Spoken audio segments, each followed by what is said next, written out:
السلام عليكم ورحمة الله وبركاته. إن الحمد لله نحمده ونستعينه ونستغفره ونعوذ بالله من شرور أنفسنا ومن سيئات أعمالنا. من يهده الله فلا مضل له ومن يضلل فلا هادي له. وأشهد أن لا إله إلا الله وحده لا شريك له وأشهد أن محمدا عبده ورسوله صلى الله تعالى عليه وعلى آله وصحبه وسلم تسليما كثيرا. أما بعد، أعوذ بالله من الشيطان الرجيم. إن خير من استأجرت القوي الأمين. সম্মানিত ভাতৃমণ্ডলী, আল্লাহ রাব্বুল আলামিনের প্রশংসা এবং প্রিয় নবী সাল্লাল্লাহু আলাইহি সাল্লামের উপর সালাত ও সালামের পর আজ বৃহস্পতিবার 27শে সফর 1447 হিজরি মোতাবেক 21শে আগস্ট 2025 আমাদের ধারাবাহিক বিষয়ভিত্তিক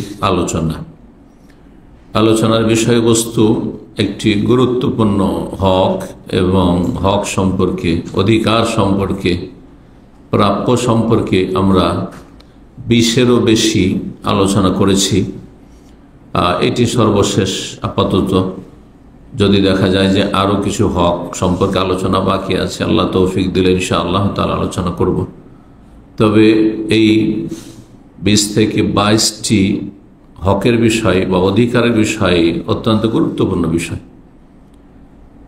আজকাল যদিও অধিকাংশ মানুষ বই পুস্তক পড়তে চায় না, কিন্তু এটা যদি পুস্তকের আকারে আল্লাহর কোনো বান্দাকে তৌফিক আল্লাহদের না নিয়ে আসতে পারে, তো অনেক বড় একটা গুরুত্বপূর্ণ খেদমত হবে। আল্লাহ যেন তৌফিক দান করেন। আল্লাহ রাব্বুল আলামিন হক থেকে আমরা শুরু করেছি এবং সর্বশেষ হক হচ্ছে মানুষ মালিকের হক। মানুষের মালিকানা যে আল্লাহ দিয়েছেন সীমিত মালিকানা। কিছু মানুষকে আল্লাহ অধীনে করেছেন, কিছু মানুষের যাদেরকে আল্লাহ নেতৃত্ব দিয়েছেন, ক্ষমতা দিয়েছেন অথবা মালিকানা দিয়েছেন, তাদেরও কিছু হক রয়েছে। গত সপ্তাহের বিপরীত আলোচনা ছিল, সেটা হচ্ছে যে শ্রমিক বা গৃহকর্মী যারা কাজকর্ম করে তাদের হক, তাদের অধিকার মালিকের উপর। আর আজকের হক হচ্ছে মালিকের হক। যারা শ্রম দেয়, কাজকর্ম করে, কারো অধীনে আন্ডারে কাজ করে, আর তাদের দায় দায়িত্ব কি রয়েছে, তাদের ওপর অধিকার কি রয়েছে মালিকের। এই মর্মে বেশ কিছু আয়াত রয়েছে এই হকগুলির সাথে সম্পর্কিত। এই জন্য আমরা কোরআনে কারীমের আলোকে প্রথম আলোচনা করব এবং তার সাথে রাসূলুল্লাহ সাল্লাল্লাহু আলাইহি সাল্লামের হাদিসগুলি কিছু আপনাদের সামনে পেশ করব। আল্লাহ রাব্বুল আলামিন যেন এই বিষয়টিকে সুন্দরভাবে পেশ করার তৌফিক দান করেন এবং আমাদেরকে আপন আপন জায়গা থেকে যে যে পর্যায়ে আছি অন্যের হক আদায়ের তৌফিক দান করেন। যদি জান্নাত পেতে হয় তো যেমন রবের হক আদায় করতে হবে, যিনি সত্যিকারের মালিক আর মালিক, মালিক ইয়াউমিদ্দিন এবং মালিকিন নাস। আল্লাহর দুটি হচ্ছে নাম, মালিক আর মালিক। সূরা ফাতিহাতে প্রসিদ্ধ তেলাওয়াতে রয়েছে মালিক, আর সূরা নাসে রয়েছে মালিকিন নাস। জি, তিনি সবকিছুর মালিক আর সবকিছুর মাবুদ, সবকিছুর রব। আর মানব জাতির মধ্য থেকে এক শ্রেণীর লোককে আল্লাহ ক্ষুদ্র মালিকানা দিয়েছেন, সীমিত মালিকানা দিয়েছেন।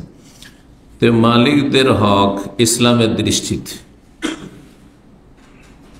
আল্লাহ রাব্বুল আলামিন সূরা কাসাসের আয়াত নম্বর 26-এ মূসা আলাইহিস সালাম সম্পর্কে, যে মূসা আলাইহিস সালামের ফেরাউনের দেশ মিশর থেকে নিজের জীবন রক্ষার জন্য বেরিয়ে যাওয়া যৌবনকালে, আর তারপরে মাদিয়ান নামক শহরে এসে পৌঁছা, দীর্ঘ সময় ধরে পায়ে হেঁটে কষ্ট করে সফর করে সেখানে যখন পৌঁছিলেন ক্ষুধার্ত এবং ক্লান্ত পরিশ্রান্ত হয়ে, আর না কাউকে চেনেন, না কোনো পরিচয় আছে, না আশ্রয়স্থল আছে, কিন্তু আত্মরক্ষার জন্য সেখানে পৌঁছিলেন।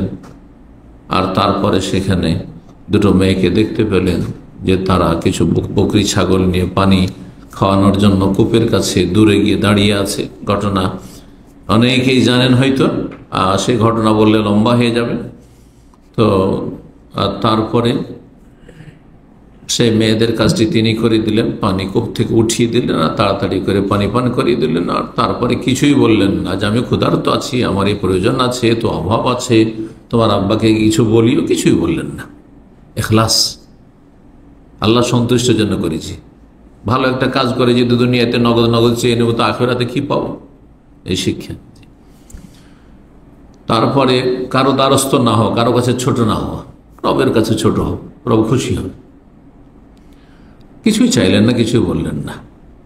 মেয়ে দুটো বাড়ি গেল, আর বাড়ি যাওয়ার পরে বাবা জিজ্ঞেস করলো, বাবা খুব বুড়ো মানুষ, আর কোনো ছেলে সন্তান নেই, কি ব্যাপার এত তাড়াতাড়ি আজকে চলে এসছে? অন্যদিন তো অনেক লেট হয় পানি পান করাতে, কারণ আগে পুরুষরা পানি পান করে, পুরুষ রাখালগুলো চলে যায়, তারপরে মেয়েরা তখন দেখে যে এখন জায়গায় খালি, পর্দানাসীন মেয়ে, যুবতী মেয়ে, সুতরাং তারা পরে শেষখানে পানি পান করান, সবসময় বিলম্ব হয় যেতে, এত তাড়াতাড়ি কি করে চলে আসলে?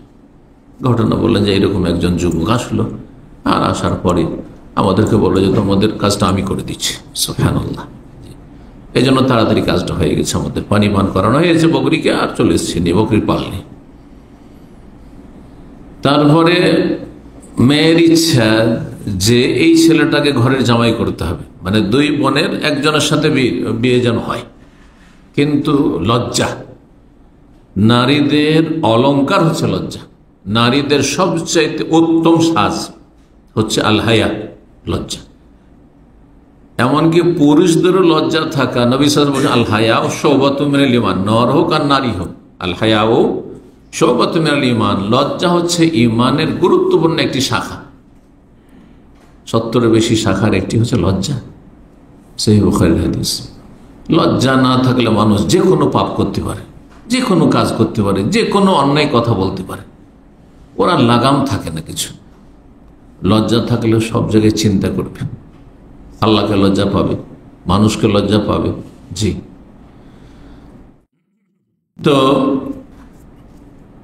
ইশারা ইঙ্গিতে বাবাকে ইঙ্গিত করে বলছেন, লজ্জা সরাসরি বলতে পারেন যে আমরা ওই ছেলেকে বিয়ে করতে চাই। আজকালকার কিছু বেহাবে নিজেই কন্ট্যাক্ট করা শুরু করেছে, বাবাকেও বলতে যাচ্ছে না, যদিও বাবাকে বলা যায় যাচ্ছে। বলছে ইয়াবাত ইস্তাজের, হে সম্মানিত পিতা, আব্বা, এই ছেলেটিকে আমাদের বাড়ি শ্রমিক হিসেবে রেখে নেন, মজদুর হিসাবে রেখে নেন, চাকর হিসাবে রেখে নেন বাড়ি, কারণ আমাদের কোনো ভাই নেই, সংসারের কাজে প্রয়োজন রয়েছে। তারপরে দুটো বৈশিষ্ট্য বলে কেন এই ছেলেটিকে রাখবেন, যুক্তি। তাহলে আদর্শ শ্রমিক, আদর্শ কর্মচারী, হ্যাঁ, আদর্শ চাকর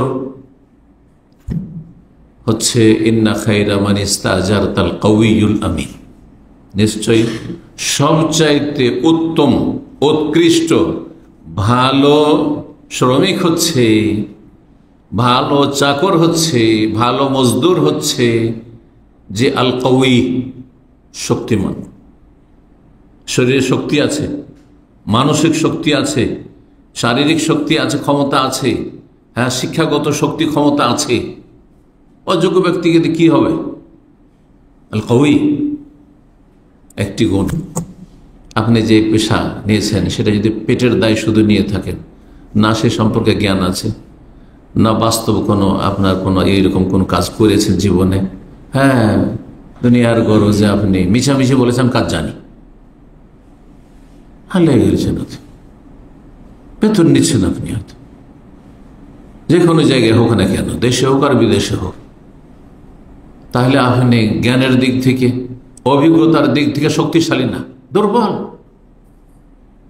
কাজ অনেক ভারী কাজ নিয়েছেন, 12 ঘন্টার কাজ, রৌদ্রের কাজ, মেহনতের কাজ, জীবনে মেহনত করেননি, বাপের হোটেলে খেয়ে এসছেন, আর হঠাৎ আপনি মাঠে ঘাটে কাজ নিয়ে ফেলেছেন, আপনি, হ্যাঁ, কোম্পানিতে কাজ নিয়েছেন, হ্যাঁ, কঠিন পরিশ্রমের, আপনি শক্তিশালী না, নাকি ক্ষেত্রে দুর্বল?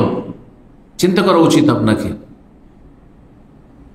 আপনি যে কাজটা নিয়েছেন সেই যোগ্যতা নেই আপনার, শারীরিক দিক থেকে হোক, মানসিক দিক থেকে হোক, হিম্মতের দিক থেকে হোক, জ্ঞানগত দিক থেকে হোক, অভিজ্ঞতা এক্সপিরিয়েন্সের দিক থেকে হোক।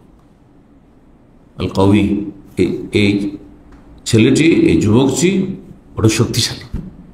কিভাবে শক্তিশালী বুঝলেন? মেয়েগুলো দূরে দাঁড়িয়ে আছে না, তাকাচ্ছে। আর মুসা আলাইহিস সালাম যখন পানি উঠাতে শুরু করেন কূপ থেকে, যত লোক এর আগে পানি উঠাচ্ছিল সবকে তো তারা দেখছেন, ডেলি দেখছেন যে এই পুরুষগুলো এখানকার, এই গ্রামের, এই এলাকার সব পানি উঠাচ্ছে কূপ থেকে। কিন্তু পানি ওঠার দিকে তাদের মধ্যে দুর্বলতা রয়েছে। আস্তে ধীরে বালতি উঠাচ্ছে, আর বালতি উঠা দিয়ে কমজোর লোকেরা যখন কূপ থেকে পানি উঠিয়েছেন, কেউ কুয়া থেকে পানি উঠিয়েছেন, কমজোর লোক যে রশি আছে ও কূপের দেয়ালের সাথে ঘেঁষতে ঘেঁষতে ঘুষে ঘুষে টেনে হেঁচড়ে কোন রকম করে উঠাবে। আর শক্তি যদি থাকে, তারপরে উঠাতে গিয়ে কোমর কি হয়ে যাবে, বাঁকা হয়ে যাবে, ঝুঁকে যাবে। কিন্তু শক্তিশালী হইলে সোজা ঢাম হয়ে দাঁড়িয়ে আছে, সোজা হয়ে দাঁড়িয়ে আছে। আর রশিকে আপনার কূপের দেয়ালের সাথে লাগতেও দিচ্ছে না, সোজা টান দিয়ে উঠিয়ে নিচ্ছে, আর ধাই ধাই করে উঠিয়ে নিচ্ছে। এসব দেখেছেন এই মেয়েগুলো, এই জন্য বললাম কবি শক্তিশালী, বুঝলেন? আল আমিন, এবং বিশ্বস্ত। দ্বিতীয় বৈশিষ্ট্য হচ্ছে বিশ্বস্ত, আমানতদার। খেয়ানত করে না, বেঈমান না। এটা কি করে বুঝলেন? এটা এই জন্য বুঝলেন যে মেয়েগুলো যে আমাদের সাথে কথা বলছে তো আমাদের তাকাচ্ছে না। মেয়েদের সাথে কথা বললে আজকাল তাকাচ্ছে, কথা বলতে সুযোগ না পেলেও তাকাচ্ছে, বোরখা দিয়ে ঢাকা থাকলেও তাকাচ্ছে যে এদিক সেদিক কোথাও একটা ছিদ্র পাওয়া যায় কিনা, একটু হাওয়া বাতাসে কাপড় উঠে কিনা, চোখের ফাটল খোলা আছে কিনা, ওই চশমার চোখের ফাটল দিয়ে ফাঁকা দিয়ে কিছু দেখা যায় কিনা। নাউজুবিল্লাহ, এগুলো বদচরিত্র। কিন্তু সেই যুবক মুসা আলাইহিস সালাম, তিনি তখন নবী হননি, যে তিনি সবসময় নিচে তাকিয়ে কথা বলছেন। তারপরে বাড়িতে ডাকতে পারছে, ডেকে নিয়ে আসো। বুড়ো মানুষ চলতে পারছেন না, যে মেয়েগুলোকে বলছেন ডেকে নিয়ে আসো। তো মেয়েগুলো না রাস্তা দেখাবে, তাই না? তো যে রাস্তা দেখাবে সে সামনে যাবে সাধারণত, কিন্তু না, বলছে তোমরা পিছনে থাকো, আমি সামনে, যে তোমরা তো পিছন থেকে শুধু ইঙ্গিত করবে আমাকে, যাতে সামনে মহিলা হাঁটলে নজরে আসবে, পেছনে থাকতো। বলো যে ডান দিয়ে যেতে হবে, তো বাম দিয়ে যেতে হবে, পিছন থেকে বলো। সুবহানাল্লাহ, আমিন, আমানতদার। তো এখান থেকে আমরা বেশ কিছু বৈশিষ্ট্য জানতে পারলাম। কার? শ্রমিকের, মালিকের হকের ক্ষেত্রে, অধিকারের ক্ষেত্রে যে শক্তিশালী হইতে হবে, ক্ষমতা থাকতে হবে, যোগ্যতা থাকতে হবে, আর আমানত থাকতে হবে, বিশ্বস্ততা থাকতে হবে। যে আর এর বিপরীতগুলো যেন না থাকে। যে কোনো বৈশিষ্ট্য যদি আপনার মধ্যে থাকে, এর বিপরীত যেন না থাকে, আমানতের জায়গায় খেয়ানত না থাকে। তো সূরা কাসাসের আয়াত নম্বর 26-এ আল্লাহ এই আয়াতটি বলেছেন। শ্রমিকদের বৈশিষ্ট্যের ক্ষেত্রে আয়াতটি অত্যন্ত গুরুত্বপূর্ণ করেন। আজকেও আমাদের নিয়ম অনুযায়ী মোটামুটি 10টি পয়েন্ট আপনাদের সামনে পেশ করব। মালিকের হকের ক্ষেত্রে, মালিকের অধিকারের ক্ষেত্রে 10টি বৈশিষ্ট্য বা 10টি বিষয় আলোচনা করব। 1 নম্বর, মালিকের হক হচ্ছে শ্রমিকের ওপর, চাকরের ওপর, অধীনস্থ ব্যক্তির ওপর যে কাজ করছেন তাতে আপনি আন্তরিক হবেন, এখলাস। যে কোনো কাজে এখলাস থাকলে ওর কোয়ালিটি আলাদা হবে। এখলাস মানে এখলাস লিল্লাহ, আমি আল্লাহর জন্য কাজ করছি, আল্লাহর জন্য কাজ করছি, নিঃস্বার্থ কাজ করছি। অত্যন্ত গুরুত্বপূর্ণ। আমল কবুলের শর্তে প্রথম হচ্ছে ইখলাস, আর 2 নম্বর হচ্ছে নবী সাল্লাল্লাহু আলাইহি ওয়াসাল্লামের তরিকা। এক আল্লাহর জন্য করা, আর এক রসুলের তরিকা করা ইবাদত বন্দেগীর ক্ষেত্রে। কিন্তু দুনিয়ার কাজকর্মের ক্ষেত্রে যদি এমন কোনো কাজ হয় যে কাজটি নবী সাল্লাল্লাহু আলাইহি জামানায় ছিল না, যদিও শরীয়তের আওতাতে থাকতে হবে আপনার, মৌলিক নীতিমালা অবশ্য নির্ধারিত আছে, কিন্তু ধরেন এমন কাজ করছেন, এমন আপনি জায়গায় আছেন যে পরিস্থিতিগুলো তখন ছিল না, কিন্তু আপনি যে কোনো জায়গায় কাজ করেন কিয়ামত পর্যন্ত, যতই আপনার দুনিয়া উন্নতি করে যাক আর আপনার কাজের ধরন পাল্টে যাক, ইখলাসের বিষয়টি আপন জায়গায় ঠিক আছে। যে কাজ করছেন হ্যাঁ নিষ্ঠার সাথে, আপনি ইখলাস মানে নিষ্ঠা, ইখলাস মানে খুলুসিয়ত, ইখলাস মানে আন্তরিকতা, হ্যাঁ ইখলাস মানে স্বার্থপরতা নয়, নিঃস্বার্থ হয়ে কাজ করা। তাহলে এখানে আপনাকে এই অনুভূতি রাখতে হবে যে আমি যার কাজ করছি তার কাছ থেকে আমি পারিশ্রমিক নিচ্ছি, বেতন নিচ্ছি, যেভাবে নেন না কেন, দৈনিক নেন, মাসের নেন, যেভাবে বেতন নিচ্ছি। সে বেশ কিছু জিনিস বা দায়িত্ব পালন করছে আমার ক্ষেত্রে। চিন্তা করুন একটা চাকরির মাধ্যমে, এই বিষয়গুলি অনেকেই চিন্তা করেন না, কিন্তু দীর্ঘদিন চাকরি করছেন অন্যের কাছে, কোনদিন চিন্তা করেন না যে আপনার একটা বেতনে আপনার নিজের পেট, নিজের সংসার, নিজের চিকিৎসা, নিজের প্রয়োজন মেটাচ্ছেন, স্ত্রীর প্রয়োজন মেটাচ্ছেন, ছেলে মেয়ে মানুষ করা হয়ে গেল, বাপ মায়ের প্রয়োজন মেটাচ্ছেন, ভাই বোনকে মানুষ করছেন, তাদেরকে প্রতিষ্ঠিত করছেন, কত মানুষকে দান সাদকা করছেন আপনি, আর কত উপকৃত হচ্ছেন। তার একজন মালিকের কাছ থেকে আপনি কতটা লাভবান হচ্ছেন চিন্তা করুন তো দেখি। কোনোদিন এভাবে কোন চিন্তা করেছেন?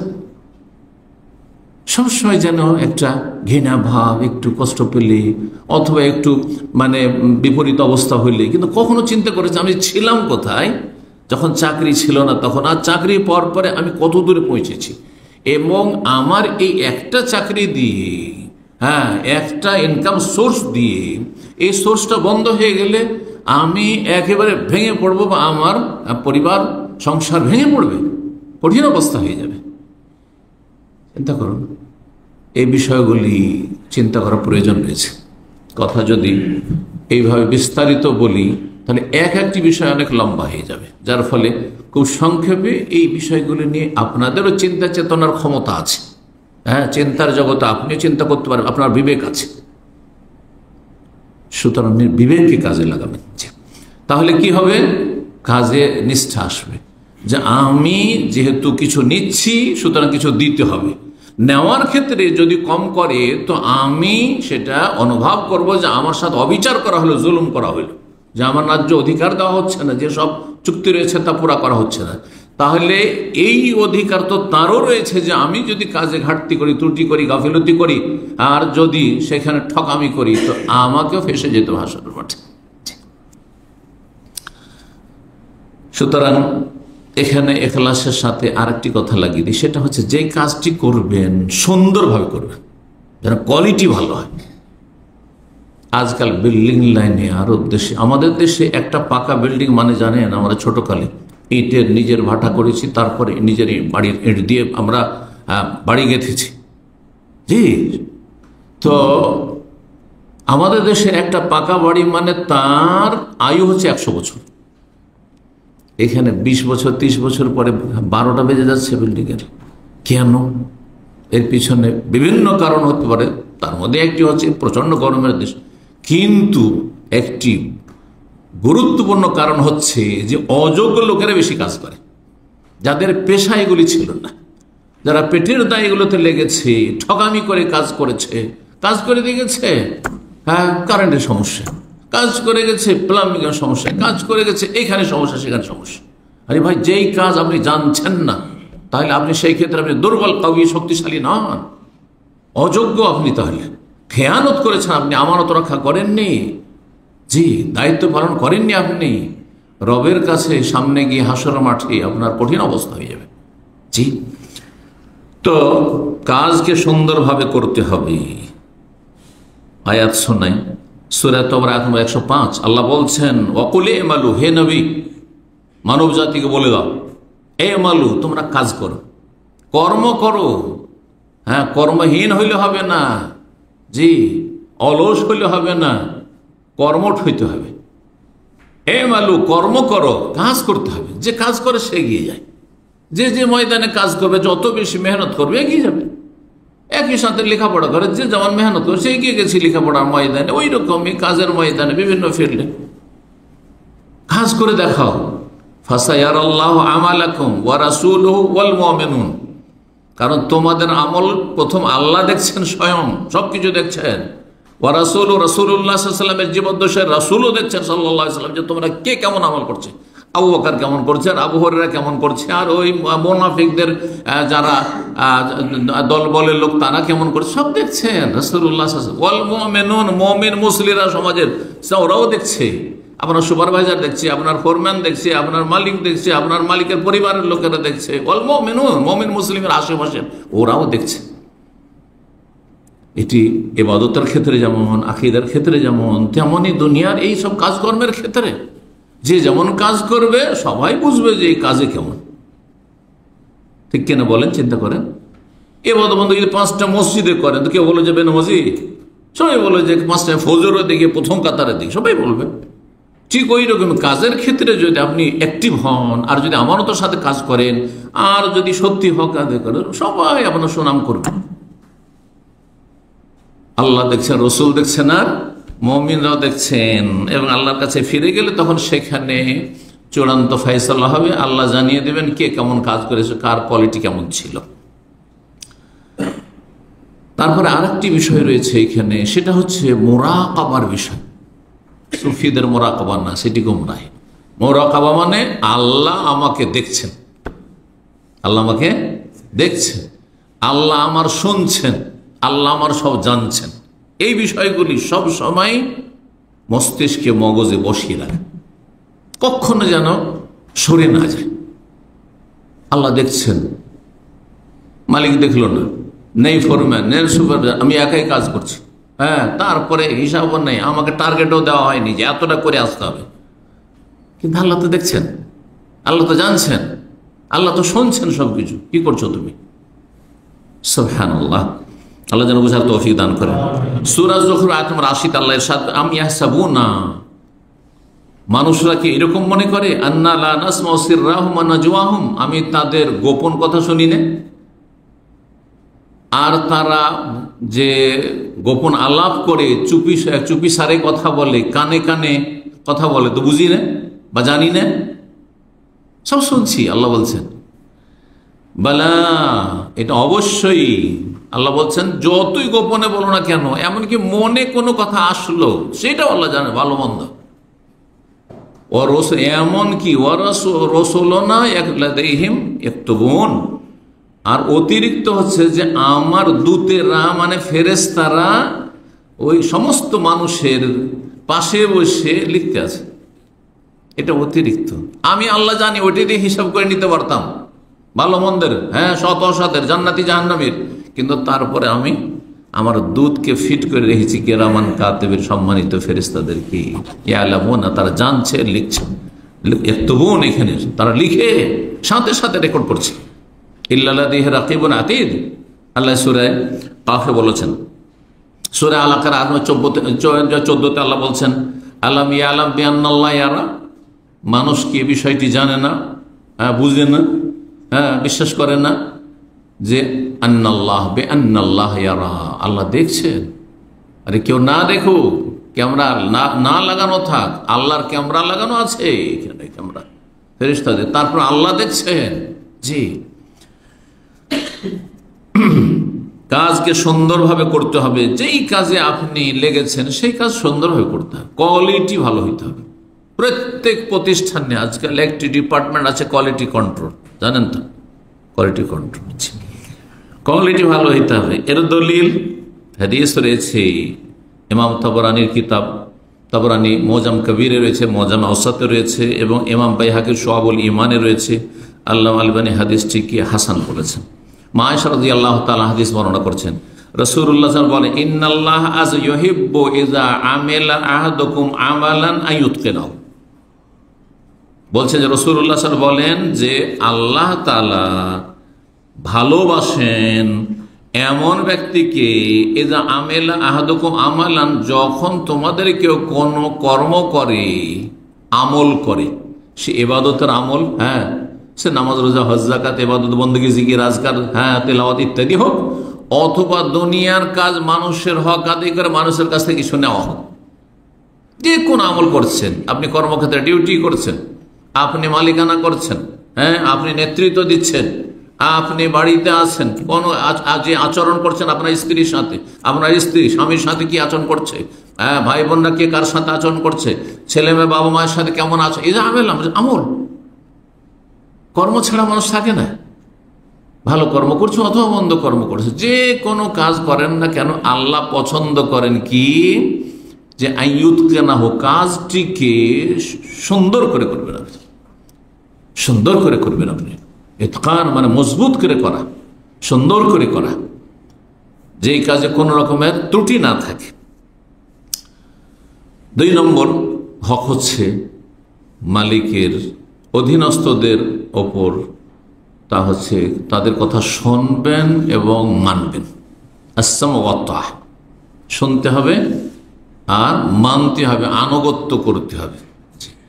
আপনাকে মালিক বলছে যে কাজগুলি এভাবে করতে হবে, আপনি নিজের মনে করলে হবে? হ্যাঁ, আজকে ওই জায়গায় ওই সাইটে কাজ করতে হবে, আপনি অন্য সাইটে গেলে হবে? হ্যাঁ, না।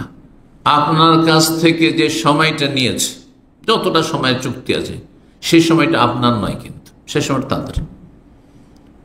আর আপনার সাথে যে ধরনের কাজের কথা আছে তার বাইরেও বলছে না, কিন্তু সেই কাজটা আজকে এখানে, কালকে ওইখানে, জায়গায় তো জায়গায়, হ্যাঁ এই কাজটি আগে করতে হবে, ওইটা পরে করতে হবে। আপনি যদি সেখানে বলেন না, যেটা আপনি পরে বলছেন সেটা আমি আগে করবো, চলবে? জায়েজ নয়।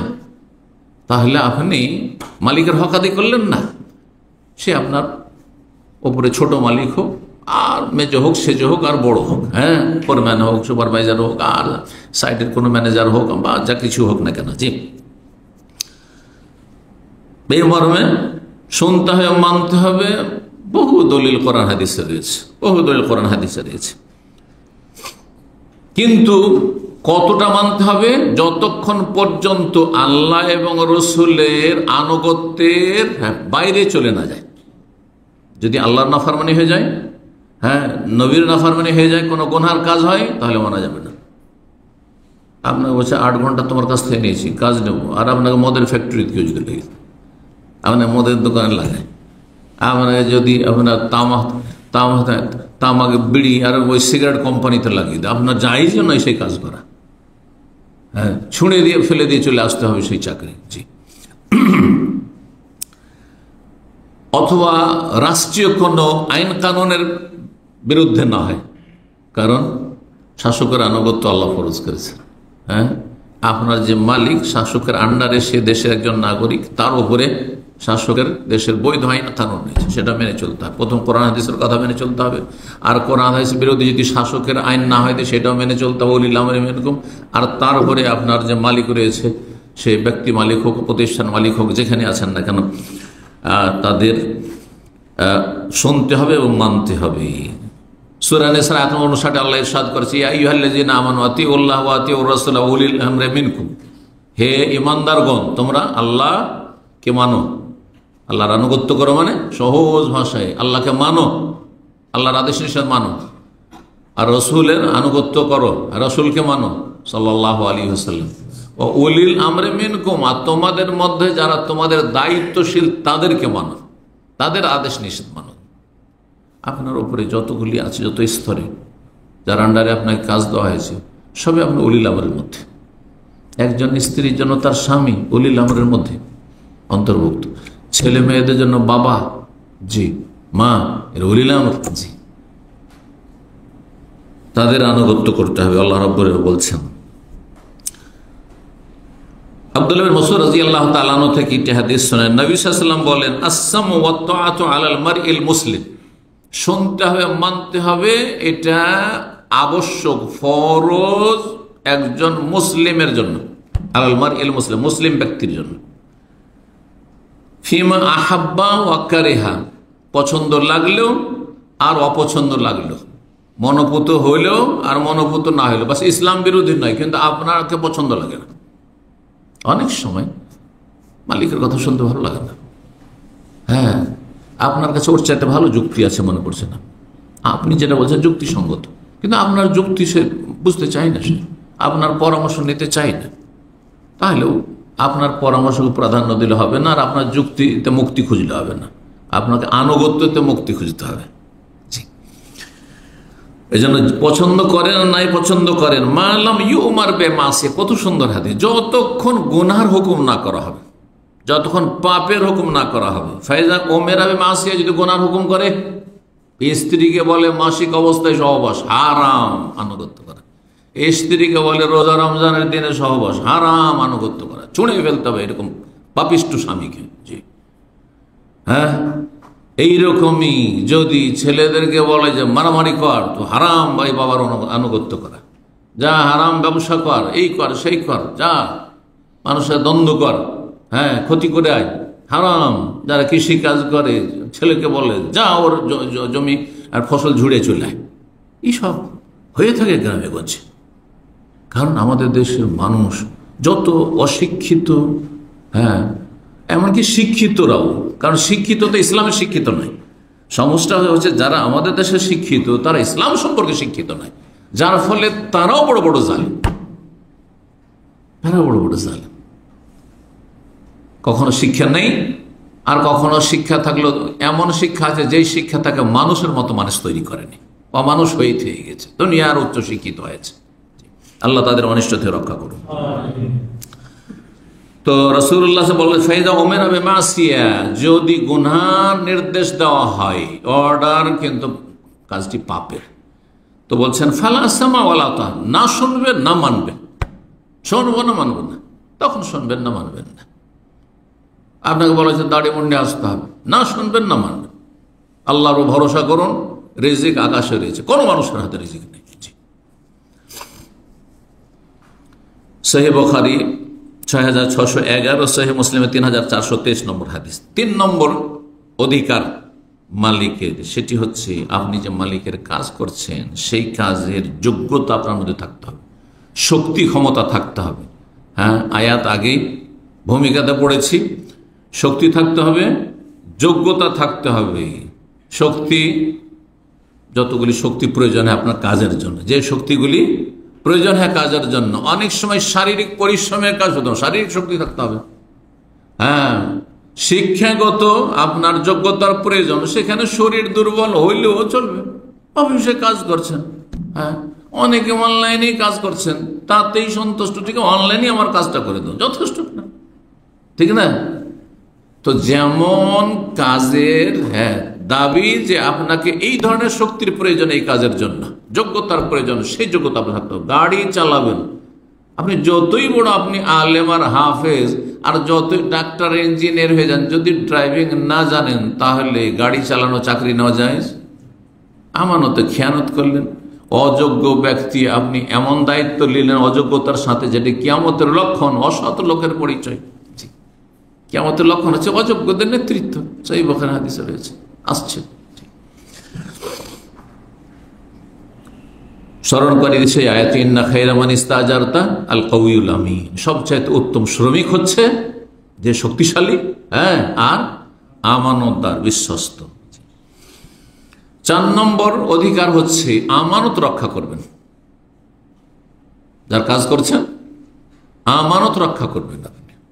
আমানত, হ্যাঁ অনেক সময় টাকা পয়সার আমানত আপনাকে ক্যাশে বসিয়ে দিয়েছে, অনেকে আছে।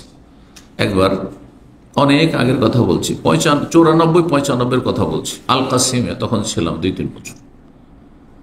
একটা পেট্রোল পাম্পের বাকালা গ্রোসারি, যে মুদিখানার দোকান, সেখানে গিয়েছি। তো যে অমুসলিম দেখছি, হিন্দু, তো ইসলামের দাওয়াত দেওয়ার জন্য তার তো একটু কথা শুরু করতে হবে তার সাথে, সরাসরি তো ইসলামের দাওয়াত দিলাম তো হিকমত না। তো তার সাথে একটু কথা বলা শুরু করলাম, কেমন আছো, ভালো আছো ইত্যাদি, কোথায় বাড়ি ইত্যাদি। আর তারপরে বললাম যে তোমার বেতন সতন কেমন কেমন চলছে, বেতন মাসের মাস ঠিক পেয়ে যাচ্ছ কিনা ইত্যাদি। তো কি বলছে জানেন? বলছে বেতন বেশি না, বেতন আমার 700 টাকাই, তবে আমি পুষিয়ে নিই, তবে আমি পুষিয়ে নিই। চিন্তা করেন আপনি, কোথা থেকে বলছে? আমি ক্যাশে বসি। আমি বাংলায় তর্জমা করছি, ও হিন্দিতে বলছে, নেপালি। বলছে যে আমি ক্যাশে বসি, আর মালিক সপ্তাহে একবার আসে, বলে কত ইনকাম হইলো, যা দিলাম দিলাম, বাকি আমার। আউযু বিল্লাহ, এটা তো না হয় কাফের, আল্লাহ পরকালে বিশ্বাসী নয়। বহু মুসলিম আছে এরকম হারামখোর, হারাম খায়। জি, কোম্পানিকে ডুবিয়ে দিয়ে চলে যাচ্ছে, হ্যাঁ, মালিকের সর্বনাশ করে দিয়ে চলে যাচ্ছে। হ্যাঁ, লাভ কখনো দেখাচ্ছে না, লস আর লস শুধু। আউযুবিল্লাহ। জি, আমানত থাকতে হবে, ধন সম্পদের আমানত। হ্যাঁ, যেসব অনেকে আছেন যন্ত্রপাতি দিয়ে কাজ করছেন, সেগুলির আমানত। এখন আপনি পার্ট টাইম করবেন, আর কোম্পানির সব যত যন্ত্রপাতি সেগুলি দিয়ে কোম্পানিরও কাজ চলছে, আপনার গাড়িতে সে ব্যাগ রাখা আছে, আর সেটা দিয়ে আপনার নিজের স্বার্থেরও কাজ চলছে, পার্ট টাইমও চলছে। কোন আমানত হলো? কেন হলো না? জি, এরকম গাড়ির ক্ষেত্রে যদি পারমিশন থাকে যে এই গাড়ি দিয়ে আপনি ঘুরেন, আপনি গোটা দাম্মাম ঘুরেন অথবা মক্কা মদিনা ঘুরে আসেন, ঘুরেন, কিন্তু আপনার যদি পারমিশন না থাকে তাহলে আপনার জন্য জায়েজ নয়। এটি আমানত গাড়ি। এইরকমই ধরেন ড্রাইভার আছে, বাচ্চাদেরকে স্কুলে মাদ্রাসায় পৌঁছে আসতে হবে, দেশও এরকম আছে না নেই? বা কাজের মেয়ে আছে দেশে, বাড়িতে যেসব কচি কাঁচা ছেলে মেয়েরা আছে তাদের দেখাশোনা পরিচর্যা অনেক সময় চলে যাচ্ছে, চাকরি করে, শিক্ষকতা করে, মহিলা ও পুরুষও বাইরে চলে যাচ্ছে, তখন এই যে সময় ছেলে মেয়েগুলো রেখে যাচ্ছে কচি কাঁচা আমানত, বাড়িতে ধন সম্পদ রেখে যাচ্ছে, সোনাদানা রেখে যাচ্ছে আমানত, খাবার দাবার রেখে যাচ্ছে আমানত, ইত্যাদি ইত্যাদি সবকিছু আমানত। ছেলে মেয়ে পৌঁছানো দিয়েছে, আপনি ড্রাইভার, দুর্বল ড্রাইভার, আর আপনি ভয় পাচ্ছেন, আর এই কচি কাঁচা বাচ্চা নিয়ে আপনি স্কুলে মাদ্রাসায় পৌঁছাচ্ছেন। আপনার বাচ্চা হলে কি পৌঁছাইতেন এরকম ভাবে রিস্ক নিয়ে? চিন্তা করুন। হ্যাঁ, আপনি চান যে আপনার বাচ্চাদেরকে আপনি অ্যাক্সিডেন্ট করে মেরে ফেলেন? এই যে গাড়ি এয়ারপোর্ট থেকে নিয়ে যাওয়ার জন্য কয়েকদিন আগে ঘটনা বাংলাদেশে ঘটল, সুবহানাল্লাহ। হ্যাঁ, ওমান প্রবাসী, সেই গাড়ির যে ড্রাইভার আমানতে খেয়ানত যদি করে থাকে, অযোগ্যতার পরিচয় দিয়ে থাকে, ঘুমের চাপ আছে গাড়ি চালাচ্ছে, অথবা গাড়ি চালাতে অযোগ্য গাড়ি চালাচ্ছে, আর এইভাবে দুর্ঘটনার শিকার হয়েছে, তাহলে কিয়ামতের দিন খনি হিসাবে আসর মাঠে হাজির হবে, খনি হিসাবে হাজির হবে এই আমানতে খেয়ানত করার কারণে। সহজ বিষয়।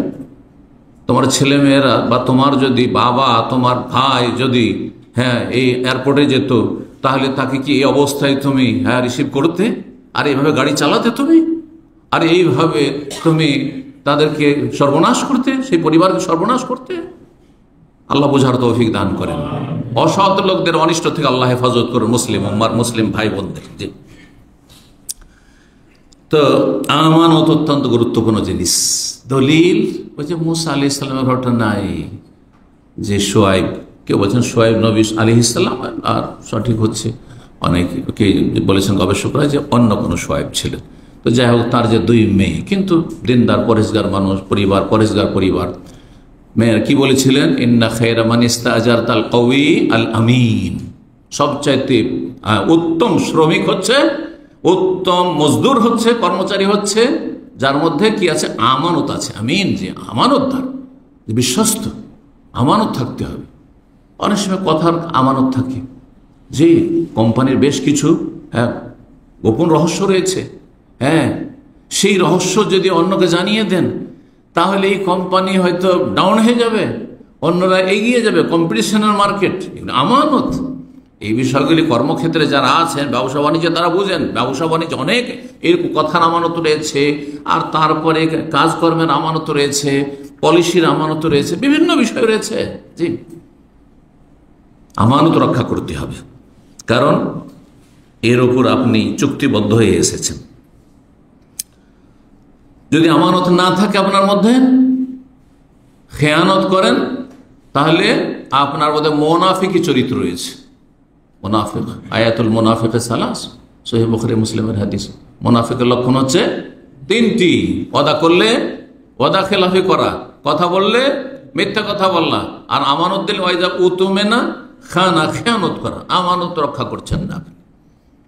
অনেকে বাড়িতে কাজ করেন, কাজের মেয়ে অথবা কাজের ছেলে, চাকর অথবা ড্রাইভার, বাড়িতে ঝগড়া বিবাদ হইতে পারে, বাড়িতে বাড়িতে কোনো সমস্যা, পারিবারিক সমস্যা, তাদের স্বামী স্ত্রীর সমস্যা থাকতে পারে, ছেলে মেয়েদের মধ্যে সমস্যা থাকতে পারে, কিছু আভ্যন্তরীণ দুর্বলতা তাদের থাকতে পারে বাড়ির। সেগুলি করে কি হাউস ড্রাইভারগুলো আর এই যে কাজের মেয়েগুলো করে কি, যত তাদের সাথী সঙ্গী আছে সাঙ্গপাঙ্গ তিলকে তাল করে শেয়ার করে, তিলকে তাল করে শেয়ার করে।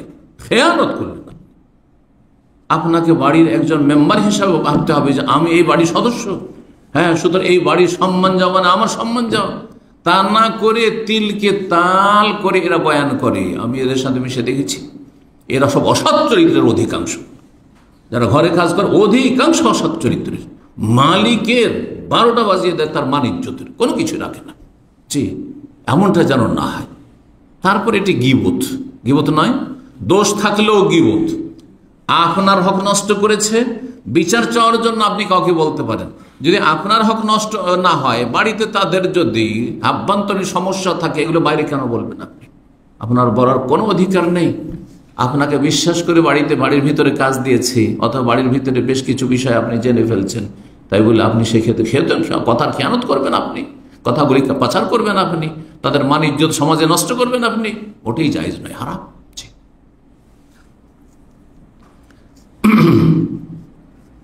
5 নম্বর হক সততা, সত্যবাদী হবে।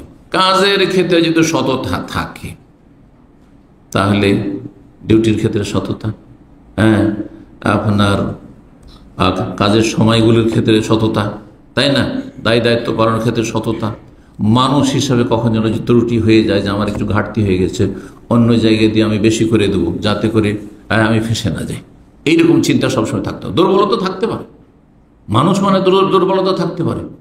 সুতরাং এই দুর্বলতা থেকে মুক্তির উপায় হচ্ছে যে কম হয়েছে কোথাও বেশি করে দেন। কিন্তু আপনি বাইরে কাজ করছেন, বাইরে ঘোরাফেরা করছেন, বাইরে আপনি আড্ডা দিচ্ছেন, যখন জিজ্ঞাসা করছে কোথায়, বলছে কাজে আছি, কোম্পানি কাজে আছি, প্রতিষ্ঠানের কাজে আছি, এই করছি সেই করছি। না, আপনি খেয়ানত করলেন, আপনি মিথ্যুক, আপনি কাযাব, আপনি মিথ্যা কথা বলেন। এগুলো কাবিরা গুনাহ, জি, কারণ বান্দার হকের সাথে সম্পর্কিত এই আপনার এই মিথ্যা। তো আল্লাহ রাব্বুল আলামিন কোরআনে কারিমে ইরশাদ করেছেন সূরা আহজাবের আয়াত 70-71, ইয়া আইয়ুহাল্লাযীনা আমানুত্তাকুল্লাহ ওয়া কুলু কাওলান সাদীদা, হে ইমানদারগণ তোমরা আল্লাহকে ভয় করো এবং সঠিক কথা বলি। সঠিক কথা হচ্ছে সত্য কথা, আর এর বিপরীত হচ্ছে বেঠিক কথা, মানে মিথ্যা কথা, যেটা ঠিক নয়, অবাস্তব। অবাস্তব মানে মিথ্যা। ভদ্র ভাষা, আজকাল কিছু ভদ্র ভাষা আমরা বলে থাকি, এটা অবাস্তব কথা, এটা সরাসরি মিথ্যা কথা। মিথ্যা বললে আঘাত লাগে বেশি, মিথ্যা বললে শুনতে খারাপ লাগে একটু, মিথ্যুক বানিয়ে দিল, আপনি মিথ্যা কথা বলছেন, রেগে আপনি আগুন হয়ে যাবেন, কিন্তু আপনি অবাস্তব কথা বলছেন, বুঝলেন না ভদ্র ভাষা, যে আপনাকে মিথ্যুক বলা হইল, তাই না? জি, কুলু কাওলান সাদীদা, সঠিক কথা বলবে। সঠিক কথা বললে হবে ইউসলিহ লাকুম আমালাকুম, তোমাদের কাজগুলি আরো সুন্দর করে দেবেন, দীর্ঘদিন তুমি তো ওই মালিকের কাছে থাকতে পারবে। সুন্দর, এই ময়দানের এই ব্যাখ্যা করেন আয়াতের, তোমাদের কাজগুলিকে সুন্দরভাবে পরিচালনা করে, তোমার চাকরি খাবে না, কখনো চাকরি যাবে না, কারণ তোমার প্রয়োজন, কখনো তোমার মধ্যে কোনো মিথ্যা পাইনি, খেয়ানত পাইনি, হ্যাঁ, সততা দেখেছে তোমার মধ্যে। ইউসলিহ লাকুম আমালাকুম, তোমার কাজগুলি সুন্দরভাবে আল্লাহ পরিচালনা করবে, হ্যাঁ, রুজি ভালো অবস্থায় লেগে থাকবে, তাহলে অবস্থান, হ্যাঁ, ওপরে যাবে, হ্যাঁ, তোমার উন্নতি হবে, পদোন্নতি হবে। ওয়াগফির লাকুম যুনুবাকুম, আর বড় কথা, আল্লাহ তোমার ভুল ত্রুটিগুলো মাফ করে দেবেন, কারণ তুমি আল্লাহকে ভয় করেছো আর সঠিক কথা বলেছো, সত্য কথা বলেছো, কখনো মিথ্যার আশয় দাওনি। আল্লাহ রাব্বুল আলামিন যেন আমাদের ভুল ত্রুটি মাফ করেন। নবী সাল্লাল্লাহু আলাইহি ওয়াসাল্লাম আব্দুল্লাহ ইবনে মাসউদ রাদিয়াল্লাহু তাআলা বর্ণনা করেছেন, রাসূলুল্লাহ বলেন, আলাইকুম বিসসিদক, তোমরা সততাকে মজবুত করে ধারণ করো, সত্যবাদী হও। ফাইন্নাস সিদকা ইয়াহদি ইলাল বির, কারণ সততা মানুষকে নেকির রাস্তায় নিয়ে যায়, সত্যবাদী সময় নেকির রাস্তায় থাকে। ওয়াইনাল বিররা ইয়াহদি ইলাল জান্নাহ, আর নেকি জান্নাতের রাস্তা দেখায়। ওয়া ইয়াকুম আল কাযিব, তোমরা সাবধান মিথ্যা থেকে, কখনো মিথ্যা আচরণ করবে না, হ্যাঁ, মিথ্যা রিপোর্ট দেবে না, মিথ্যা কথা বলবে না, মিথ্যা লিখবে না, কোনো কিছু করবে না, মিথ্যা জীবনযাপন করবে না, মিথ্যার আশ্রয় নেবে না। ফাইনাল কাযিবা ইয়াহদি ইলাল ফুজুর, কারণ মিথ্যা চারিতা মানুষকে পাপের দিকে ঠেলে দেয়। এক মিথ্যা ঢাকার জন্য কয়েক মিথ্যা বলতে হয়, একটা মিথ্যা ঢাকার জন্য আরো কয়েকটা গুনাহ করতে হয়, না? জি, এটি দেশের প্রবাদ আছে কিন্তু, যে একটি পাপ ঢাকার জন্য কয়েক পাপ করতে হয়। অনেক উদাহরণ আছে। জি, ওয়াইনাল ফুজুর ইয়াহদি ইলান নার, আর পাপ মানুষকে জাহান্নামের দিকে নিয়ে চলে যায়। আর মানুষ যখন সবসময় মিথ্যা কথা বলতে থাকে আর মিথ্যা আচরণ করতে থাকে, অহরহ মিথ্যা বলছেন, অহরহ মিথ্যা আচরণ করছেন আপনি, মিথ্যার আশ্রয় নিচ্ছেন আপনি কর্মস্থলে বা যে কোনো জায়গায়, তখন কি হয়, হাত্তা ইউক্তাবা ইনদাল্লাহি কাযযাবান, আল্লাহর কাছে আমলনামাতে ফেরেশতারা আপনাকে কাযযাব, মিথ্যুক বলে লিখে দেয়। এই লোকটি মিথ্যুক, আপনার রিপোর্ট হচ্ছে যে আপনি সত্যবাদী না, মিথ্যুক। আর মিথ্যুক জাহান্নামে যাবে, নবী সাল্লাল্লাহু আলাইহি ওয়াসাল্লাম বলছেন ইয়াহদি ইলান নার। 6 নম্বর অধিকার হচ্ছে আপনি যার কাজ করছেন হিতাকাঙ্ক্ষী হবেন। হিতাকাঙ্ক্ষী, দরদি হবেন আপনি, ভালো চাইবেন আপনি, কল্যাণকামী হবেন আপনি। রাসূলুল্লাহ সাল্লাল্লাহু আলাইহি ওয়াসাল্লামের হাদিস সহিহ মুসলিমে রয়েছে 82 নম্বর হাদিস, প্রসিদ্ধ আর দ্বীনুন নাসিহা। দিন ইসলাম হচ্ছে হিতাকাঙ্ক্ষী হওয়ার নাম, কল্যাণ কামনার। যে কোনো মানুষের, রব থেকে শুরু করে মানুষ, যে কোনো স্তরের মানুষের জন্য আপনি দরদি হবেন। নাসিহা মানে দরদি হওয়া, হিতাকাঙ্ক্ষী হওয়া, কল্যাণকামী হওয়া, মঙ্গল কামনা করা, শুভ কামনা। দিন হচ্ছে, দিন ইসলাম হচ্ছে কিসের নাম? হিতাকাঙ্ক্ষী হওয়ার নাম। সাহাবীরা এই এত সংক্ষেপ কথা বুঝে উঠতে পারলেন না, বললেন লিমান হিয়া ইয়া রাসূলুল্লাহ, কার জন্য হিতাকাঙ্ক্ষী হব, কার জন্য শুভ কামনা করব? বল লিল্লাহি, আগে আল্লাহর জন্য। আল্লাহর জন্য শুভ কামনা, হিতাকাঙ্ক্ষী হওয়া, যে আল্লাহর তৌহিদ প্রতিষ্ঠা করবেন, আল্লাহ সব কিছু দিচ্ছেন, আর দরগা দুর্গায় ধর্ণা দিচ্ছেন, এমন মুশরিক হবেন না আপনি। আল্লাহ আপনাকে সৃষ্টি করলেন আর আল্লাহ কি অস্বীকার করলেন, আল্লাহ নাই, নাস্তিক। কত বড় নিমক হারাম, চিন্তা করুন। মুশরিক, দেন সবকিছু আল্লাহর, ছেলে মেয়ে দিলেন আল্লাহ, রোগ ভালো করলেন আল্লাহ, বলছে বাবার দরগাহে গিয়ে ভালো হয়েছে। কত বড় নিমক হারাম। এই জন্য মুশরিক, কাফের এবং নাস্তিক, যতগুলো কাফের আছে সব হচ্ছে সবচেয়ে বড় নিমক হারাম। নন খায়, রেজেক খায়, হায়াত, যত নিয়ামত সব রবের ভোগ করে, ওয়ামাবিকুম মিন নিমাতিন ফামিনাল্লাহ, আর আল্লাহকে একেবারে অস্বীকার, আল্লাহর অস্তিত্বকে নাস্তিক, আর না হলে বহুত্ববাদী, আল্লাহর হক অন্যকে দিয়ে দেয়। বলে রাসূলহি, আল্লাহর জন্য হিতাকাঙ্ক্ষী হবে, রসুলের জন্য হবে, কিতাবের জন্য হবে, আর কার জন্য হবে? বলে আইম্মাতিল মুসলিমিন, মুসলিম নেতাদের জন্য বা মালিকের জন্য, আপনার মালিক যে কোনো স্তরের মালিক হোক তার জন্য হবে, ওলামাদের জন্য হবে। আইম্মাতুল মুসলিমের মধ্যে ওলামা, কারণ আলেমদের ছাড়া জান্নাতের রাস্তা আপনি খুঁজে পাবেন না। জান্নাতের রাস্তা আপনাকে আলেমই দেখাবে। আইম্মাতুল মুসলিমের মধ্যে 1 নম্বরে আলেম। জি, শাসক অনেক সময় ইসলাম বিরোধী কাজ করতে পারে, কিন্তু সত্যি আলেম যদি আলেম হয়, এলমের কথা আপনাকে বলে, আপনাকে জাহান্নামের রাস্তা দেখাবে না। বেদাতি আলেম কোনো আলেম নেই, মাজার পূজারি সুফি আলেম কোনো আলেম না। আলেম হচ্ছে কোরআন সুন্নাহর আলেম, হচ্ছে আলেম। বলে আইম্মাতুল মুসলিমিন, মুসলিম নেতাদের হিতাকাঙ্ক্ষী হবে, ওয়া আম্মাতিহিম, এবং জনসাধারণ, প্রত্যেক ব্যক্তির পাশে লোক বসে আছে অথবা রাস্তাঘাটে চলছে, যে কোনো জনসাধারণ আপনি হিতাকাঙ্ক্ষী হবেন। কারো আপনি অকল্যাণ চাইবেন না, কষ্ট চাইবেন না, দুঃখ চাইবেন না, তাহলে হিংসা করবেন না, শত্রুতা করবেন না, ঘৃণা করবেন না, দিন দুনিয়ার কল্যাণ চাইবেন তার জন্য। সুতরাং অমুসলিমকে ইসলামের দাওয়াত দেবেন যাতে করে জাহান্নামে না চলে যায়, এটা হচ্ছে তার হিতাকাঙ্ক্ষী হওয়া। তো 6 নম্বর হক হয়ে গেল। তো নবী সাল্লাল্লাহু আলাইহি ওয়াসাল্লামের আরেকটি হাদিস রয়েছে, জারির বিন আব্দুল্লাহ, প্রখ্যাত সাহাবী রাদিয়াল্লাহু তাআলা আনহু, তিনি বলছেন বায়াত রাসূলুল্লাহ, আমি রাসূলুল্লাহ সাল্লাল্লাহু আলাইহি ওয়াসাল্লাম শপথ করেছি, হাতে হাতে বায়াত করেছি, কি আলা ইকামিস সালাত ওয়া ইতাইজ যাকাত, যে 5 ওয়াক্ত সালাত কায়েম করব, যাকাত দেব, ওয়া নুসহে লিকুল্লি মুসলিম, আর প্রত্যেক মুসলিমের আমি হিতাকাঙ্ক্ষী হব, শুভ কামনা করব। প্রত্যেকের, মালিক হোক আর আপনার অধীনে হোক, আপনার আমির হোক আর গরিব হোক, আপনার তার কাছে স্বার্থ গরজ থাক আর নাই থাক, যে কোনো মানুষের জন্য আপনি কি হবেন?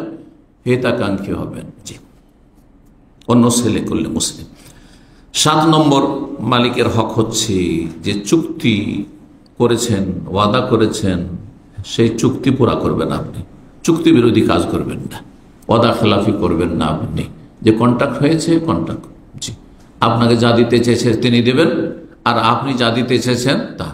আপনাকে বলেছে যে আপনাকে এই এতটা দেব, আপনি সেখানে বলবেন না এতটা না, চলবে না, এখন এত দিতে হবে। অনেক ট্যাক্সি ড্রাইভার আছে, আপনি গেলেন, এটা দেশে বেশি হয়, জানি না এখানে হয় কি না, কারণ ট্যাক্সিতে সাধারণত চড়া হয় না, কিন্তু দেশে ভুক্তভোগীর সময় দেখেছি, বলে 100 টাকা নয় 200 টাকা বা 500 টাকা কথা হলো, আর যাওয়ার পরে বলছে যে না আমাকে অনেক কষ্ট করতে হয়েছে, আরো 100 টাকা দিতে হবে। আর যদি কিছু বললেন, আপনি হয়তো বিদেশি মানুষ, ওদের গন্ডা পান্ডার সাথে সব যোগাযোগ আছে, সব তাদের এই আপনার আছে, ইউনিয়ন আছে, সমিতি আছে, ড্রাইভারের সব এক হয়ে যাবে, হয়তো সব লুটপাটি করে দিল, না তো ডাকাতের ছিনতাইকারী কবলে গিয়ে ফেলে দিবে এই সালেম বলে। না, যা চুক্তি হয়েছে সে চুক্তির ওপর। এক কথায় যে চুক্তি হয়েছে, কাজের চুক্তি হয়ে থাকে, যে কাজের সেই কাজ করতে হবে। এবং কতটা কাজ করতে হবে? মেশিনের মতো মানুষ কাজ করবে না, কারণ মেশিন 12 ঘন্টা অন করে দিয়েছেন, চলতেই আছে হয়তো, ধরেন কোনো মেশিন 24 ঘন্টাও চলতে পারে, কিন্তু মানুষ কি 24 ঘন্টা কাজ করতে পারবে অবিরাম? তাহলে তার প্রয়োজন রয়েছে কিছু রেস্টের, বিশ্রামের ইত্যাদি। তার মানুষের যে প্রাকৃতিক প্রয়োজন, পেশাব পায়খানা, তারপরে সলাত ইত্যাদি তা তো রয়েছে। তাহলে সাধারণ মানুষ স্বাভাবিক যে কাজ করে সেই অনুযায়ী আপনি কাজ করবেন, তার কমও না এবং তার বেশি যদি আপনার থেকে তলব করা হয় তাহলে তারা জালেম হবে। সূরা মায়েদার প্রথম আয়াত আল্লাহ ইরশাদ করে, ইয়া আইয়ুহাল্লাযীনা আমানু আউফু বিল উকুদ, হে ঈমানদারগণ তোমরা চুক্তি পুরা করো, চুক্তি পুরা করো। যে যার সাথে চুক্তি করেছো, ওয়াদাবদ্ধ হয়েছো, প্রতিশ্রুত হয়েছো, প্রতিশ্রুতি পুরা করো।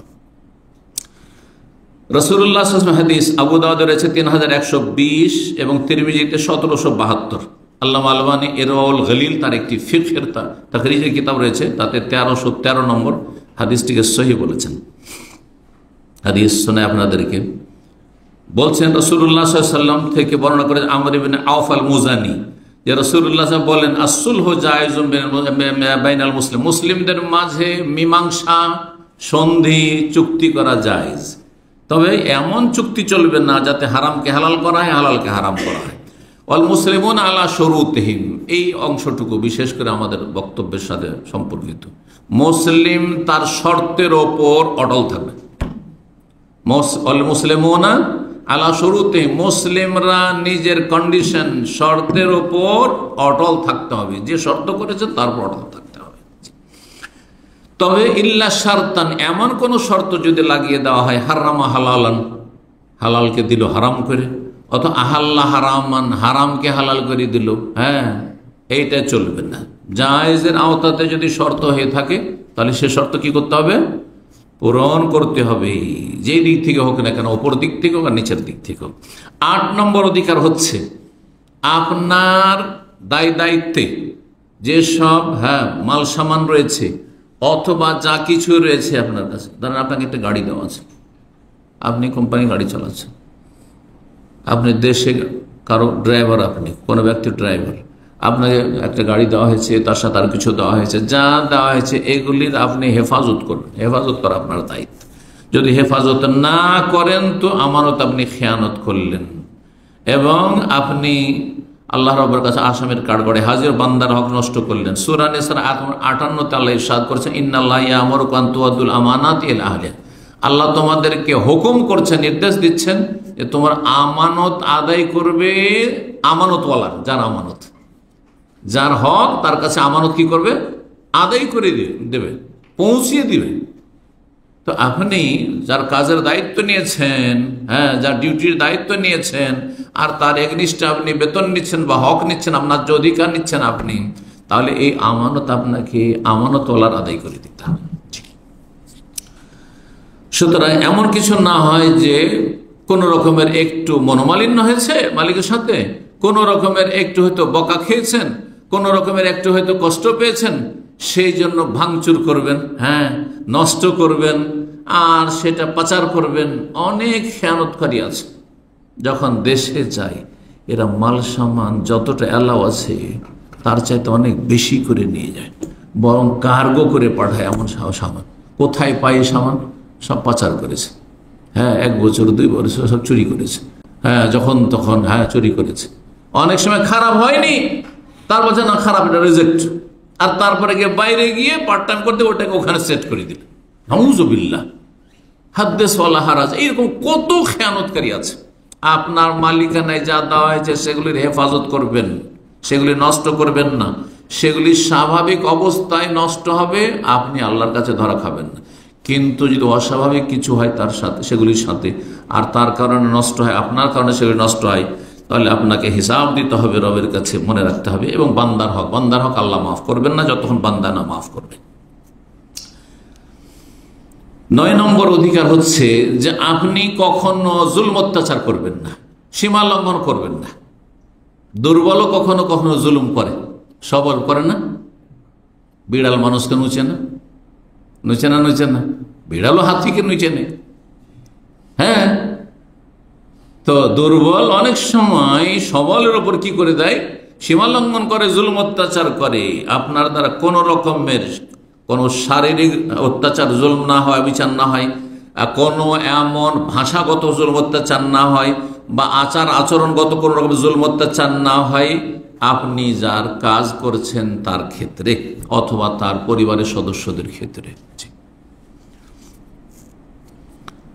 আল্লাহ রাব্বুল সূরা নিসা আয়াত 14 তে ইরশাদ করেছেন, ওয়া ইয়াসিল্লাহ ওয়া রাসূলাহ, যারা আল্লাহ এবং রাসূলের নাফরমানি করবে, ওয়া তাআদ্দা হুদুদা, এবং সীমা লঙ্ঘন করবে, আল্লাহর যে সীমানা হালাল হারামের রয়েছে, জায়েজ নাজায়েজ রয়েছে, সেটাকে লঙ্ঘন করবে, ইউদখিলহু নারান খালিদান ফিহা, আল্লাহ তাকে, ওই শ্রেণীর লোককে জাহান্নামের আগুনে ঢোকাবেন, জাহান্নামে নিক্ষেপ করবেন, খালিদান ফিহা, সেখানে চিরকাল থাকবে। যদি হারামকে হালাল মনে করে, জুলুমকে হালাল মনে করে, অনেকে মনে করে তার টাকা হালাল, আমার চুরি করা হালাল, হ্যাঁ, তার এটা করা হালাল, সেটা করা, তার ভাঙচুর করা হালাল, হ্যাঁ, সীমা লঙ্ঘন করলেন, তাকে মেরেছি আমি, ঠিক করেছি আমি, তাহলে হারামকে আপনি হালাল মনে খুন করে দিয়ে বলছে আমি ঠিক কাজ করেছি, তাহলে সেই ব্যক্তি বড় কাফের, খালিদান ফিহা, চিরকাল থাকবে জাহান্নামে। আর যদি হারামকে হারাম মনে করে, বিশ্বাস করে, তারপরে যদি সীমা লঙ্ঘন করে আবেগে, তাহলে চিরকাল মানে হচ্ছে দীর্ঘকাল জাহান্নামে থাকবে। ওয়ালাহু আযাবুম মুহিন, এবং যেই ব্যক্তি সীমা লঙ্ঘন করবে, জুলম অত্যাচার করবে, অন্যায় অবিচার করবে, তার জন্য লাঞ্ছনা করা শাস্তি রয়েছে, অপমানজনক শাস্তি রয়েছে। আল্লাহ অপদস্থ করবেন হাসরের মাঠে সমস্ত মানুষের সামনে। আল্লাহ রাব্বুল যেন আমাদেরকে সংযত হওয়ার তৌফিক দান করেন, মানুষের হক, আল্লাহর হক যথাযথ আদায়ের তৌফিক দান করেন। সর্বশেষ 10 নম্বর হক, সেটি হচ্ছে আপনি যার বেতন নিচ্ছেন তার কাজ করবেন। হ্যাঁ, বেতন নিচ্ছেন কারো আর কাজ করছেন আর কারো, এমনটা যেন না হয়। সরাসরি হয়তো অন্যের কাজ করছেন বা অন্যের স্বার্থে কাজ করছেন, আপনি অন্যের স্বার্থে কাজ করছেন, এটা করবেন না। আর একটু কাজ নেবেন না। অনেক, হ্যাঁ, আপনার ফোরম্যান আছে, সুপারভাইজার আছে, ম্যানেজার আছে, ছোট মোটো, হ্যাঁ, মালিকের ডিউটির সময় নিজের বাসায় গিয়ে ফোরম্যান কাজ করাচ্ছে লেবারকে, হ্যাঁ, সুপারভাইজার নিজের স্বার্থে কাজে লাগিয়েছে, নিজের ছেলে মেয়েকে নিয়ে আসার জন্য লাগাচ্ছে, হ্যাঁ, ড্রাইভার হচ্ছে কোম্পানির, আর ওকে দিয়ে ওই সুপারভাইজার বলছে যা আমার বাচ্চাদেরকে স্কুল থেকে নিয়ে আয়। হারাম, হারাম। আপনার উপরের মালিকের কাছে পারমিশন নিয়েছেন, যদি পারমিশন না থাকে তো জায়েজ নয়। আপনি কাজ করবেন যার নুন খাচ্ছেন তার গুণ গে, অন্যের স্বার্থে কাজ করবেন না। অনেকেই দুর্বল ইমানের কর্মচারী আপনার ডিউটির সময়কালে পার্ট টাইম করে ওঠে, এত ফোরম্যান নেই, আধা ফোরম্যান সুপারভাইজারকে ম্যানেজ করে নিয়েছে, ঘুষ বকশিস দিয়ে ম্যানেজ করে নিয়েছে, আর তারপর বাইরে চলে গিয়ে কি করছে, সেখানে পার্ট টাইম করছে। খেয়ানত, ডিউটির সময় ডিউটির সময় বাইরে অন্য কোনো স্বার্থে কাজ করতে পারবেন না। আপনি কাজ করবেন যেই মালিকের আপনি বেতন খাচ্ছেন, হ্যাঁ, পারিশ্রমিক নিচ্ছেন, সেই মালিকের স্বার্থে কাজ করবেন, অন্যের স্বার্থে কাজ করবেন না।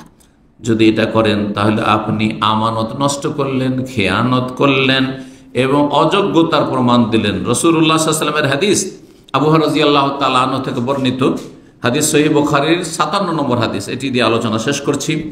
বলছেন তিনি আবু হুরায়রা, বাইনামান নবী সাল্লাল্লাহু আলাইহি ওয়াসাল্লাম ফি মাজলিসিন, একবার রাসূলুল্লাহ এক মজলিসে বসেছিলেন, ইউহাদ্দিসুল কওম, আর বেশ কিছু সাথী সঙ্গীরা সাহাবা রয়েছে, তাদের সাথে কথাবার্তা বলছেন, দিনের কথা চর্চা করছেন। জাহু আরাবিয়ুন, একজন বেদুইন যাযাবর আসলো বাইরে থেকে, এসে জিজ্ঞেস করলো, মাতাস সাআতু ইয়া রাসূলুল্লাহ, কিয়ামত কখন হবে, কিয়ামত কখন অনুষ্ঠিত হবে? ফামাযা রাসূলুল্লাহ ইউহাদ্দিসু, রাসূলুল্লাহ সাল্লাল্লাহু আলাইহি ওয়াসাল্লাম নিজের কথা চালিয়েই গেলেন। আলোচনার মাঝখানে কেউ যদি এসে প্রশ্ন করে আমাকে, তাহলে আমার উচিত হবে আলোচনা চালিয়ে যাওয়া, তার প্রশ্নে ভ্রুক্ষেপ না করা। হয় তার দিকে কান দিতে হবে না, আর না হলে তাকে বসিয়ে দিতে হবে। জি, এটি হচ্ছে শিক্ষা নবী সাল্লাল্লাহু আলাইহি ওয়াসাল্লামের। নবী সাল্লাল্লাহু আলাইহি ওয়াসাল্লাম নিজের কথা চালিয়ে গেলেন, তার দিকে ভ্রুক্ষেপ করলেন না। ফাকালা বাযুল কওম, তখন কিছু কিছু লোকেরা মন্তব্য করে, সামিয়া মা কাল, নবী সাল্লাল্লাহু আলাইহি ওয়াসাল্লাম শুনেছেন হয়তো ওই লোকটির কথা, বেদুইনের কথা, ফাকারিহা মা কাল, কিন্তু তার এইভাবে আলোচনার মাঝখানে এসে প্রশ্ন করা, কোনো জিজ্ঞাসা করা, এটাকে রাসূলুল্লাহ সাল্লাল্লাহু আলাইহি ওয়াসাল্লাম অপছন্দ করেছেন, তাই ভ্রুক্ষেপ করেননি, ইগনোর করেছেন। ঠিক আছে। ওয়াকাল বাযুম, কেউ কেউ বলল, না না এটা না, বাল্লাম ইয়াসমা, নবী সাল্লাল্লাহু আলাইহি ওয়াসাল্লাম ওর কথা শুনেননি, হয়তো নবী সাল্লাল্লাহু আলাইহি ওয়াসাল্লাম ওর কথা শোনেননি, বেদুইনের কথা। হাত্তা ইযা কাযা হাদিসাহু, রাসূলুল্লাহ সাল্লাল্লাহু আলাইহি ওয়াসাল্লাম যখন তার বক্তব্য আলোচনা শেষ করে ফেললেন, তখন বললেন, আইনা সাইর আনিস সা, যে কিয়ামত সম্পর্কে একটু আগে আমাদের আলোচনার মাঝখানে জিজ্ঞেস করছিল, সে কোথায়, কোথায় ওই লোকটি? কালা হা আনা ইয়া রাসূলুল্লাহ, তখন এই বেদুইন বলছে, এই যে আমি, হ্যাঁ আনা, এই যে আমি, ইয়া রাসূলুল্লাহ সাল্লাল্লাহু আলাইহি ওয়াসাল্লাম। তখন নবী সাল্লাল্লাহু আলাইহি ওয়াসাল্লাম বলে, ইযা দুইয়াতুল আমানাতু ফান্তাজিরিস সাহ, যখন আমানতকে বরবাদ করে দেওয়া হবে, আমানতকে বিনষ্ট করা হবে, আমানতকে নষ্ট করে দেওয়া, আমানত খেয়ানত, আমানত নষ্ট করা মানে কি? খেয়ানত করা। আমানতে যখন খেয়ানত করা হবে, নষ্ট করা হবে, তখন ফান্তাজিরিস, তখন কিয়ামতের অপেক্ষা করি, কিয়ামত কাছে চলে এসেছে। আজকাল ওপর মহল থেকে নিচ মহল পর্যন্ত যাকে যে আমানত দেওয়া হচ্ছে, অধিকাংশ ইল্লা মান রাহিমাল্লাহ আমানতকে নষ্ট করে ফেলেছে, আমানত নষ্ট করেছে। দেশে শান্তি প্রতিষ্ঠা করবে, অশান্তি, সেখানে অশান্তির রাজ কায়েম করেছে। দেশে নিরাপত্তা কায়েম করবে, নিরাপত্তা বলে কিছু নেই। দেশের চাঁদাবাজি বন্ধ করবে, কোনো কিছু নেই। দেশে আইন কানুনকে শক্তিশালী করবে, সবল করে, কোনো কিছু নেই। দেশে যতগুলি মানুষের শান্তিতে ঘুমাবার জন্য প্রয়োজন, শান্তিতে চলাফেরার জন্য প্রয়োজন, শান্তিতে রুজি রোজগারের প্রয়োজন, লা তাজলিমুনা ওয়া লা তুজলামুন, না জুলুম করবো না কারো জুলমের শিকার হবে, এগুলি মানুষ চায়। মানুষ কি চায়? আর মানুষ চায় যে কোনো রকম পেটে দুটো খেয়ে যেন আরামে শান্তিতে ঘুমাতে পায়। সেটাই যদি কায়েম না করে দেখতো, কত বড় অযোগ্য লোক এরা, আর সেই অযোগ্য লোকের আমানতকে নষ্ট করেছে। ইযা দুইয়াতিল আমানাত, যখন আমানতকে নষ্ট করে দেওয়া হয়, ফান্তাজিরিস সাহ। তো আপনি একজন কর্মচারী হিসাবে, অত বড় জায়গায় না গিয়ে আমরা আসল বিষয় দিয়ে ফিরি, কর্মচারী হিসাবে আপনার কাছে যে আমানতগুলি রয়েছে, সেই আমানত নষ্ট, ডিউটির আমানত নষ্ট করছেন, মাল সামানের আমানত নষ্ট করছেন, কথাবার্তার আমানত নষ্ট করছেন, আপনি কোম্পানির স্বার্থে কাজ না করে কোম্পানির স্বার্থের বিপরীত কাজ করছেন, এই কোম্পানি আপনার এইসব আচার আচরণের জন্য ক্ষতিগ্রস্ত হচ্ছে, তার প্রতিষ্ঠানের বিভিন্ন কিছু ধন সম্পদ ইত্যাদি ক্ষতিগ্রস্ত হচ্ছে, তাহলে আপনি আমানতকে বরবাদ করলেন। সুতরাং কিয়ামত কাছে এসেছে, কিয়ামত কাছে এসেছে। আপনি একজন কিয়ামতের আলামত। রাসূলুল্লাহ সাল্লাল্লাহু আলাইহি ওয়াসাল্লামকে জিজ্ঞেস করলেন সাহাবীরা, বুঝতে পারলেন না আমানত কেমন করে নষ্ট হয়ে যায়। কারণ তখনকার প্রথম শিক্ষার আলো জ্বালানো হচ্ছে। ওয়াকাইফা ইযাআতু ইয়া রাসূলুল্লাহ, কেমন করে আবার আমানত নষ্ট করে মানুষ? বলেন, ইযা উসসিদাল আমরু ইলা গায়রি আহলিহি ফান্তাজিরিস, যখন অযোগ্যকে কোনো মালিকানা দেওয়া হবে, দায়িত্ব দেওয়া হবে, কাজের ভার দেওয়া হবে, তখন জানিও যে কিয়ামত কাছে চলে এসেছে। সব জায়গার অযোগ্য আর অযোগ্য, যোগ্য মানুষ পাওয়া মুশকিল। ফতোয়া দেওয়ার ক্ষেত্রে অযোগ্য, মোল্লা ফতোয়া দিচ্ছে, মসজিদের ইমাম হাফেজ ফতোয়া দিচ্ছে, দাঁড়িয়ে দেখলেই ফতোয়া জিজ্ঞাসা করা শুরু করছেন, অযোগ্য জাহেলরা ফতোয়া দিচ্ছে, জেনারেল লাইনে দু চার হরফ পড়ে ফেসবুকের বড় বড় মুফতি হয়ে গেছে। এগুলি কিয়ামতের লক্ষণ সব। এটা ওসসিদাল আমরু ইলা গায়রি আহলি, যখন অযোগ্য লোকের দায়িত্বে কোনো কিছু দিয়ে দেওয়া হবে, অযোগ্য, তারপর এই কাজ করেন আপনি, এই ফতোয়াটা দেন, এই মশলা দেন, আর তারই কিছু ফ্যান হয়ে গেছে, তাকে স্টেজে নিয়ে এসে জলসায় মাহফিলে লাগিয়ে দিয়েছেন, আর তার কাছ থেকে ফতোয়া নিচ্ছেন আপনি চেয়ারে বসে, আর সে ফতোয়া দিতে আছে। ফান্তাজির কিয়ামতের লক্ষণ এগুলি। যেখানে আছেন না কেন, কর্মচারী অযোগ্য, যোগ্যতা নেই, আর তারপরে আপনি সেই কাজ কাঁধে নিয়েছেন, তাহলে জানতে হবে এটি কিয়ামতের আলামত। আল্লাহ রাব্বুল আলামিন যেন আমাদেরকে ইখলাসের সাথে কাজ করার তৌফিক দান করেন, হালাল রুজিতে বরকত দান করেন, হারাম থেকে বেঁচে থাকার তৌফিক দান করেন, ভুল ত্রুটি আল্লাহ মাফ করেন। আল্লাহ যেন দুনিয়া আখিরাতের সার্বিক সুখ শান্তি দান করেন, সমস্ত বালা মুসিবত থেকে, ফিতনা ফাসাদ থেকে, অশান্তি থেকে, পাপাচার থেকে আল্লাহ আমাদের সকলকে বেঁচে থাকার তৌফিক দান করেন। ওয়া জাযাকুমুল্লাহু খাইরান ওয়া সাল্লাল্লাহু ওয়া সাল্লাম নবিয়ানা মুহাম্মদ ওয়া আলা আলিহি ওয়া সাহবিহি আজমাইন।